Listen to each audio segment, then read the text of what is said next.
Hey, what's up guys? Mario here. So here's the new reservoir for the Lian 011 mini case.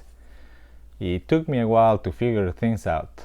After countless designs and taking all your comments into consideration and trying to make a reservoir that can support 3 radiators, this is what I end up doing. I actually started with a full face reservoir, and as I kept adding thicker radiators plus the fans, the reservoir kept shrinking and shrinking. But I wanted to maximize every inch of this case instead of just allowing for radiators up to maybe 280 in size on the top and bottom.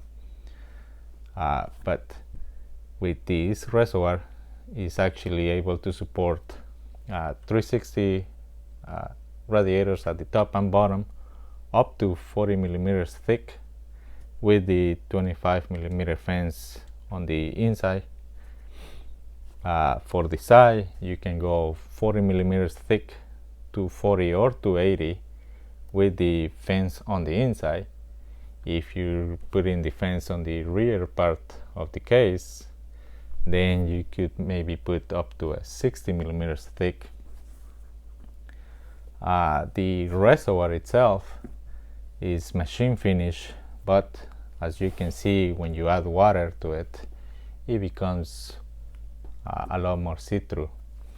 When you're actually filling the reservoir for the first time, I recommend trying to run the pump at the lowest setting, allowing the pump not to suck any air from maybe coming on from the inlet side going back into the pump.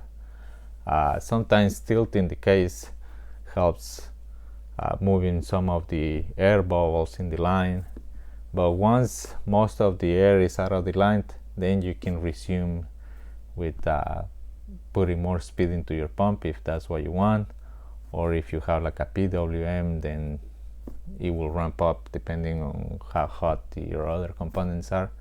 So that's one recommendation. Allow some time for the air bubbles to move instead of just ramping the RPM on the pump as soon as you turn it on.